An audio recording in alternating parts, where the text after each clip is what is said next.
કહેવાનો અર્થ ઈ છે કે તમે તન મન ધન થી તમે જે અહીંયા આયોજન કર્યું છે ને, આ જે ભગીરથ કાર્ય કર્યું છે ને, એમાં દીધું છે એની એ વાત છે, અને જેને આ સેવા કરી છે એની એ વાત છે. હમણાં સાહેબે કીધું ને કે તન મન ધન થી જેને કર્યું છે, ખરેખર ધન્યવાદ ને પાત્ર છું. હું કઈ તમારા વખાણ કરવા નથી આવ્યો.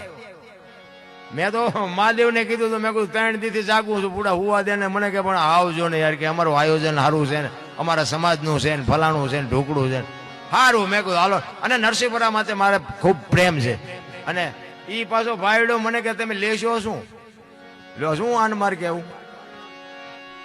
મારે કેવું હતું લાખક રૂપિયા આપી દેજે ને, હમણાં કપા બપા ઓછો થયો. એમ હોય ભલા મારા, જેનો ભાવ છે, પ્રેમ છે, પ્રેમ ને વાચા હોત તો જગત જોગી બની જાત, હલકી ને હિમાલય જાત, પછી ભગવા ફેરી ભૂદરા. 18 અક્ષર નો મંત્ર છે મારા રામ. પ્રેમ કોને કયો છો? પ્રેમ હોય ને મારા નાથ ને પ્રગટ થવું પડે ભલા માણા.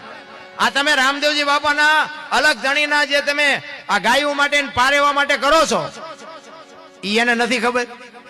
અરે હું તો અહીંયા સુધીની વાત કરું કે હનુમાન ને મેલડી ને રામા પીર તો હવારે નાળિયેર મારો ને બપોરે ભડાકો કરે એવા 3 દેવ છે ભલા માણા.